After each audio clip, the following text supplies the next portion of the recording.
दोस्तों, अब आपका बच्चा 1 साल का हो चुका है। आपने हाल ही में उसके जन्मदिन की पार्टी की, दोस्तों और रिश्तेदारों को बुलाया, सबने बड़ा एन्जॉय किया, सब बच्चे को देख के बड़ा खुश हुए।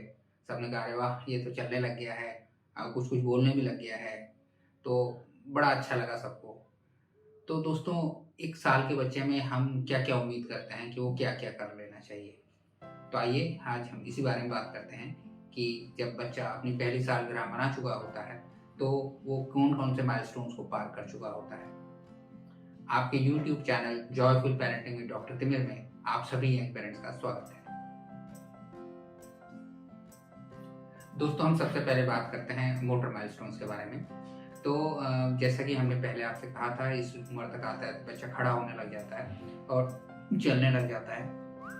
इस उम्र में अगर बच्चा घर के फर्नीचर का सहारा लेके या दीवारों का सहारा लेके चलना भी शुरू कर दे, तो भी that is good enough for us. ऐसे में बच्चा ऐसा भी होता है कि बिना सहारे के थोड़ी देर खड़ा रह लेता है या 2-4 कदम भी ले सकता है। इसके अलावा दोस्तों, अगर बच्चे के खिलौने कोई ऐसी जगह पे चले जाएँ जो कि खुले में नहीं है, तो भी बच्चा उस तक पहुँचने की पूरी कोशिश करता है। वो बैठ के या लेट के या किसी तरह से भी उस तक पहुँच सकता है। उतना कंट्रोल उसका अपनी बॉडी पर आ चुका है। बच्चा अब अगर बैठा हो और उसे सामने की तरफ कोई गेंद फेंकनी हो या कोई चीज़ फेंकनी हो तो आराम से फेंक सकता है, इसमें उसका बैलेंस बिगड़ता नहीं है। ऐसे ही दोस्तों, इस उम्र में हम अक्सर देखते हैं कि बच्चों को अगर हम सिखा दें कि भाई खुश होने पे ताली बजानी है, तो ताली बजाने लगते हैं। तो इस चीज़ को देख के हम सबको बड़ी खुशी होती है कि बच्चा जब खुश होता है तो खूब ज़ोर-ज़ोर से ताली बजाता है। अब अगर हम बच्चे को बोलें कि भई इस गेंद को उस बास्केट में डाल के आओ या इस खिलौने को उस बास्केट में डाल के आओ, मतलब कुछ ऐसी चीज़ जिसका कि मुँह थोड़ा चौड़ा है, तो बच्चा उस काम को भी पूरा कर लेता है। जैसे कि हमने पिछली बार भी आपसे कहा था कि इस उम्र में आपका पिंचर ग्रास्प यानी 2 उँगलियों की पकड़ ये आ जाती है, यानी अंगूठा और पॉइंट जो इंडेक्स फिंगर है, ये पकड़ हमारे पास आ जाती है। तो दोस्तों, ये थे वो मोटर माइलस्टोन्स जो कि हम उम्मीद करते हैं कि 1 साल का बच्चा हासिल कर चुका होगा। अब हम बात करते हैं सेंसरी माइलस्टोन्स के बारे में कि वो अब क्या-क्या फ़ील कर सकता है।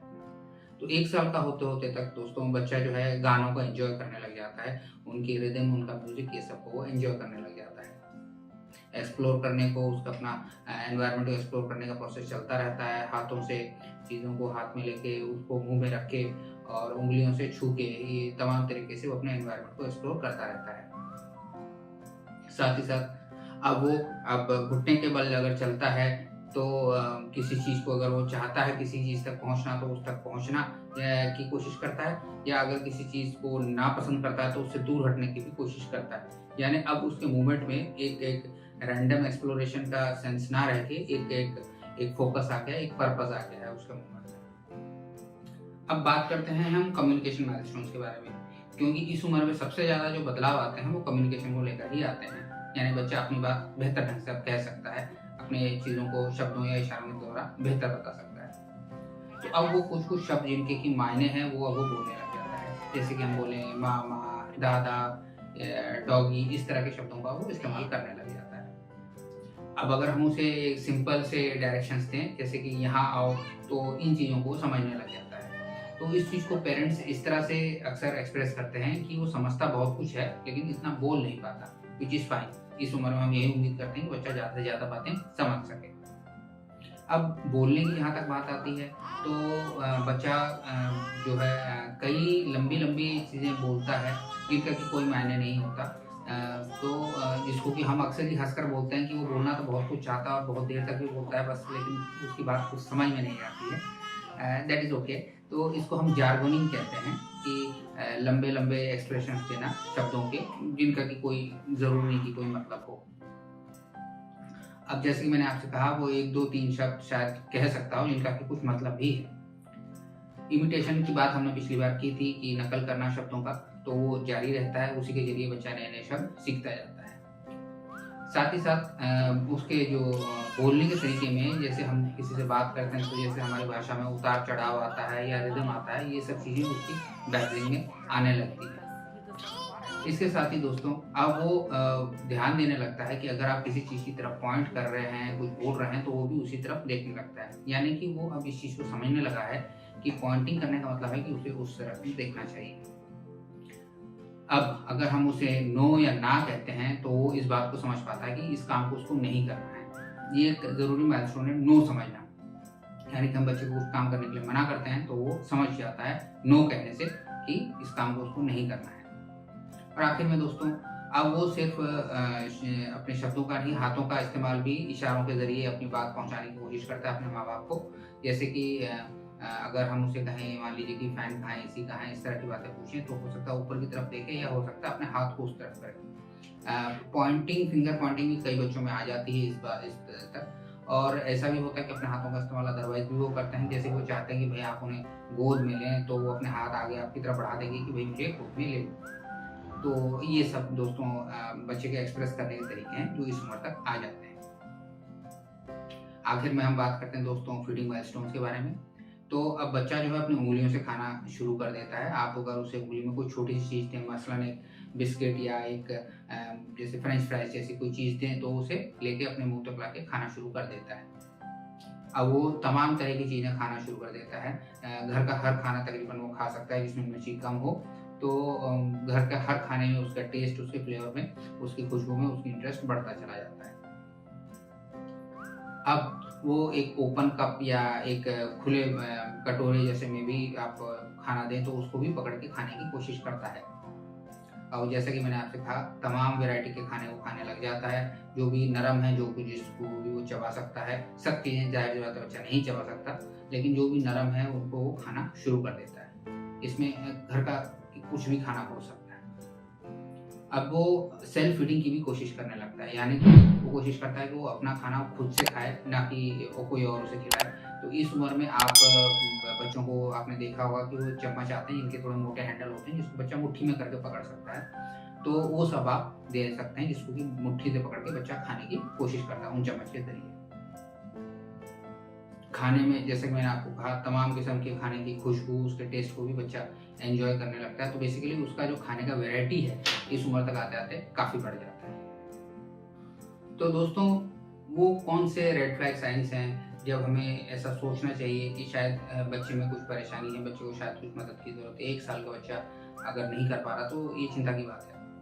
तो सबसे पहले अगर हम बात करें मोटर साइंस की, तो बच्चे को अगर खड़े रहने में परेशानी है इसलिए कि उसके पैरों में एक अकड़न है या उसके जो तलवे हैं वो नीचे की तरफ पॉइंट कर रहे हैं, वो अपने उँगलियों पे, पैरों की उँगलियों पे खड़े होने की कोशिश कर रहा है, तो ये चिंता की बात है दोस्तों। ऐसे ही अगर वो अपने पैरों के ऊपर वज़न नहीं डाल सकता, अपने हाथों से खींच के अपने को खड़ा करने की कोशिश कर रहा है, तो ये भी बात अच्छी नहीं है। अगर जब वो बैठता है तो वो उसका शरीर पूरा बीचों-बीच नहीं रहता, उसका पूरा कंट्रोल नहीं रहता और एक तरफ को उसका शरीर अगर झुका रहता है, या हम कहें कि वो अपने हाथों का उतना इस्तेमाल नहीं कर पाता, या तो उसके हाथ बहुत ज़्यादा मुड़े हुए हैं या बहुत ज़्यादा सीधे हैं, यानी कि जो जोड़ों में जो लचीलापन होना चाहिए वो नहीं है, बल्कि जोड़ों में एक टाइटनेस आप फ़ील करते हैं। या जब भी वो अपने को बैठता है तो उसको अपने हाथों का सपोर्ट लेने की ज़रूरत पड़ती है। या अगर हम देखते हैं कि इस इतनी उम्र तक होते हुए भी उसकी गर्दन का फिर भी वो पूरे तौर पे नहीं सँभाल पा रहा, जैसे कि हम राइट लेफ्ट देख लेना चाहिए, वो उसमें कंट्रोल नहीं है, या अपना सर घुमा के वो जिधर चाह रहा है उधर मुड़ सकता है, अगर वो उतना नहीं कर पा रहा है, तो ये सारे लक्षण दोस्तों अच्छे लक्षण नहीं है। इसका मतलब कि उसका अपना बॉडी के ऊपर उतना कंट्रोल नहीं है जो कि 1 साल के बच्चे से उम्मीद की जाती है। ऐसे में आपको ज़रूर डॉक्टरी सलाह लेनी चाहिए। अगर हम सेंसरी माइलस्टोन्स की बात करें, तो 1 साल का बच्चा अगर मूवमेंट को पसंद नहीं करता, अगर हम उसे हाथ लगाते हैं, उसे झुलाते हैं, वो उसे पसंद नहीं आता, या अगर वो अलग से टेक्सचर के कपड़ों को या चीज़ों को पसंद नहीं करता, मसलन कि हम कहें कि जैसे वूलन कपड़े हैं वो शरीर पे उसको अजीब से लगते हैं, या टॉवल का जो लेयर है, सरफेस, उसका टेक्सचर वो उसको पसंद नहीं आ रहा है, तो ऐसी चीज़ें भी थोड़ी-सी चिंता की बात होती है। अगर कम्युनिकेशन माइलस्टोन्स की बात करें, तो बच्चा अब तक अगर अपना नाम पुकारे जाने पे रिस्पॉन्ड नहीं करता, या जो साधारण शब्दों को वो नहीं समझता, जैसे मामा, दादा, बाबा, इस तरह के शब्दों को अगर वो नहीं समझता, तो ये चिंता की बात है। हमें ऐसे में अपने डॉक्टर से सलाह करनी चाहिए। रही बात खाने की दोस्तों, तो अभी अगर 1 साल का बच्चा अपनी उँगलियों से खाना नहीं पकड़ पा रहा, या उसमें इसको यूज़ नहीं कर पा रहा, या फिर वो चबाने वाले खाने नहीं लेता है, वो सिर्फ़ पतले और खाने, या फिर हम कहें सिर्फ़ दूध लेना चाहता है, बल्कि मुँह में खाना रख के उसे चबाना नहीं चाहता, जिसे हम एवर्जन कहते हैं, ओरल एवर्जन कहते हैं, तो ये सब चीज़ें अच्छी नहीं होती हैं।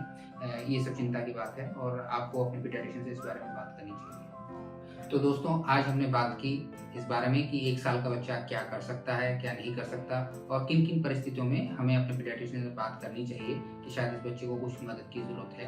क्योंकि ध्यान रखिए, मैं हमेशा आपसे कहता हूँ कि early intervention gives best results. अगर आपको ज़रा-सा भी शक है तो आप बिल्कुल अपने पीडियाट्रिशियन से मिलिए। अगर वो कुछ इंटरफेयर करना चाहेंगे तो करेंगे और हमें अच्छे नतीजे मिलेंगे। मैं उम्मीद करता हूँ आज की वीडियो से हमें मिली जानकारी से आपको लाभ हुआ हो।